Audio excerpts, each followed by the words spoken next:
Jauh-jauh mencari taksi agar bisa pulang dengan nyaman. Demi miliki teman dan koneksi, mari kita berkenalan. Assalamualaikum warahmatullahi wabarakatuh. Nama saya Muhammad Said SPDSD, Kepala SDN nomor 52 Parabaya, Kabupaten Majene, Sulawesi Barat. Bersama Mama, siaplah pergi ke bilik, pergi cari kopi dan juga roti yang baik. Mari bersama saling berbagi praktik baik demi pendidikan yang lebih baik. Izin kami menyampaikan praktik baik seorang kepala sekolah, yaitu kepemimpinan pembelajaran kepala sekolah dalam menciptakan ekosistem satuan pendidikan yang mendukung pembelajaran berdiferensiasi. Ada 3 tujuan dari praktik baik ini. Yang pertama, ingin menciptakan ekosistem satuan pendidikan yang inklusif, yang mendukung pembelajaran berdiferensiasi tanpa harus mengeluarkan biaya besar. Menyediakan fasilitas yang mendukung berbagai gaya belajar peserta didik, kemudian penyesuaian metode pengajaran untuk memenuhi kebutuhan beragam siswa.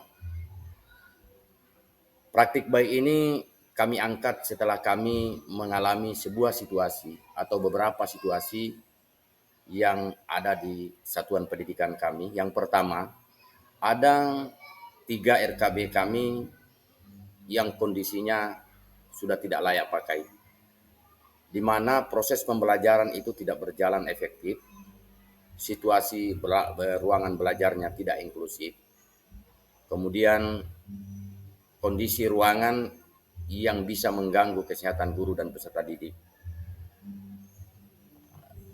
Ditambah lagi mobiler tidak mencukupi dan sudah tidak layak pakai. Meskipun kondisi ini sejak kami bertugas di SDN 52 Parabaya ini, setiap tahun kami selalu menganggarkan untuk pengadaan mobiler, khususnya kursi dan meja untuk peserta didik.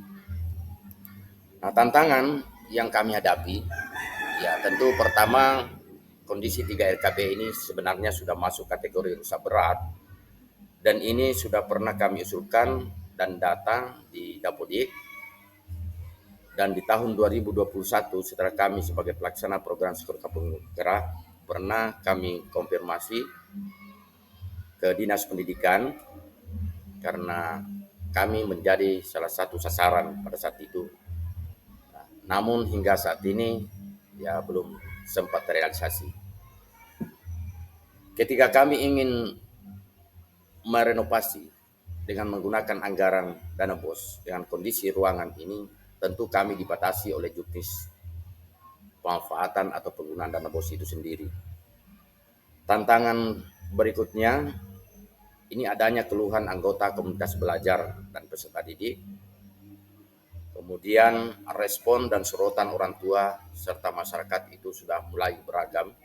Beragam dalam artian bahwa ada yang mengusulkan bagaimana sehingga satuan pendidikan ini bisa mengatasi secepat dengan menganggarkan atau mengandalkan dana yang ada di satuan pendidikan. Kemudian hambatan atau tantangan yang kelima, tentu ini yang menjadi harapan kami, bantuan rehab yang belum terrealisasi. Oleh karena itu, kami mencoba melakukan aksi, diawali dengan menyusun perencanaan berdasarkan data dan fakta yang ada di satuan pendidikan kami. Setelah itu kami melakukan rembuk bersama dengan stakeholder. Selanjutnya kami sudah mulai menyiapkan kebutuhan, dan perlu kami sampaikan bahwa dalam implementasi kegiatan pembinaan ini kami tidak membutuhkan orang lain atau semacam tukang, karena alhamdulillah saya selaku kepala sekolah bukan berarti bahwa saya ahli di bidang itu, tetapi apapun saya bisa lakukan demi satuan pendidikan ini. Nah, ini adalah dokumentasi yang saya pimpin langsung dalam kegiatan pembenahan ini. Di dalam pembenahan ini, agar bisa berjalan secara efektif dan efisien, tentu kami akan menyusun strategi implementasi kegiatan pembenahan. Strategi kegiatan pembenahan yang kami lakukan itu dengan sistem kolaborasi dengan stakeholder. Karena kami merasa bahwa bagaimanapun hebatnya seorang kepala sekolah tanpa melakukan namanya kolaborasi dengan stakeholder tentu tidak akan bermanfaat. Dan yang penting, dan ini sangat terpenting dalam melakukan pembenahan ini, kami melakukan secara swadaya dan partisipatif dari semua anggota atau GTK yang ada di satuan pendidikan. Bahkan alhamdulillah beberapa peserta didik kami dari fase akhir fase B dan fase C ya itu turut membantu dalam kegiatan ini. Kemudian di sini tentu diharapkan sebuah kepemimpinan yang inspiratif dari seorang kepala sekolah. Selanjutnya kami masuk dalam tahap pembenahan.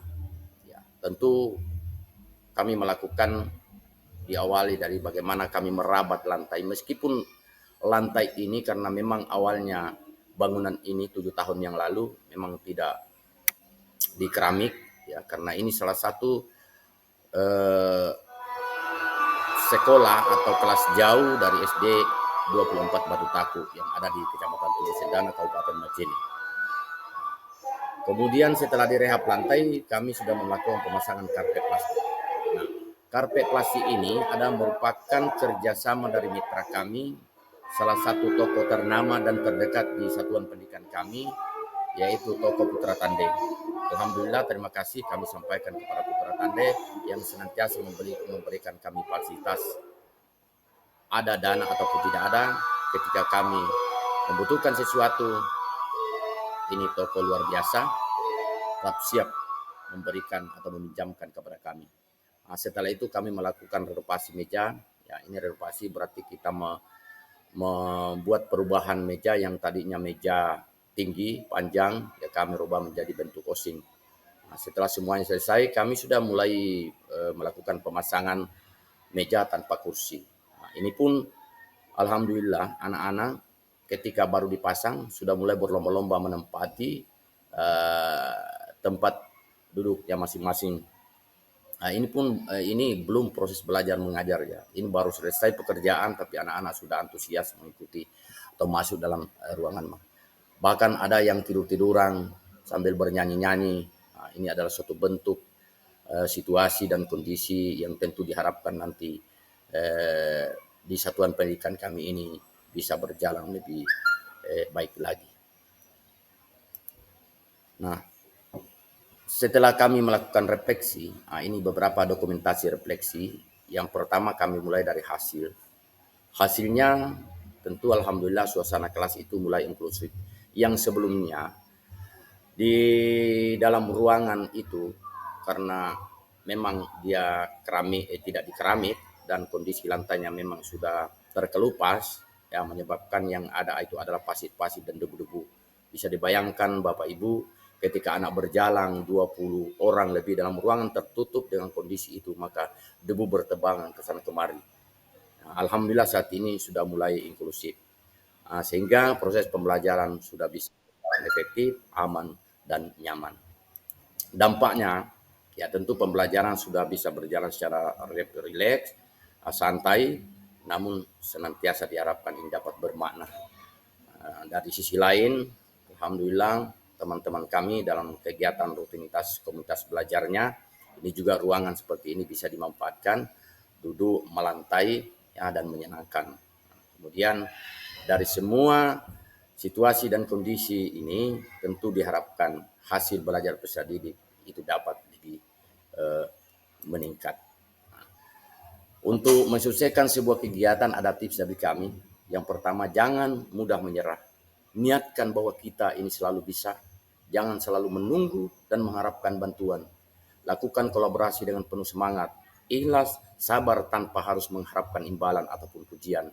Dan ingat, jangan lupa selalu lakukan refleksi. Demikian praktik baik dari kami. Terima kasih. Semoga bermanfaat. Salam sehat dan bahagia. Tetap semangat. Wassalamualaikum warahmatullahi wabarakatuh.